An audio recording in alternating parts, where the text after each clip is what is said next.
അച്ഛനമ്മമാരൊക്കെ ചേമ്പിൻ്റെ താള് മത്താനൊക്കെ തിന്നുന്ന ആൾക്കാരാണ്.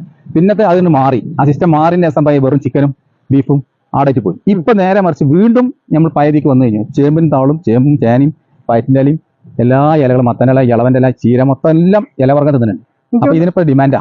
കൊറോണ നമ്മൾ 50 റുപ്യ കൊടുത്തിട്ട് കച്ചവടക്കാരെ എങ്ങനെ ഉണ്ടല്ലോ. ഞാൻ ഇപ്പൊ എനിക്ക് കിലോ 50 ചിലപ്പോൾ കെട്ട 1 കിലോ ഉണ്ടാവും. അവർ ഇതിൽ നിന്ന് 300 ഗ്രാം ഒരു കെട്ടാക്കിയിട്ട് ഡ്രബ്ബർ ഇട്ട് 30 റുപ്യ. അപ്പൊ ഒരു കിലോന് 90 റുപ്യ, നമുക്ക് 50 റുപ്യ. അപ്പൊ അതാണ് ഇത് നല്ലൊരു വരുമാനമാണ്. ഞാൻ അത് കണ്ടമാനം ചെയ്ത ആളാ. കണ്ടമാനം ചെയ്ത് നമ്മളെ മമ്പയറല്ലേ വലിയ പയർ, കുറച്ച് തൂക്കുള്ള പയർ, അപ്പോൾ ഇല കിട്ടും. അതെടുത്തിട്ട് വിതയ്ക്കുക. വിതച്ച് 18-20 നാൾ നമ്മൾ പറിച്ചത്.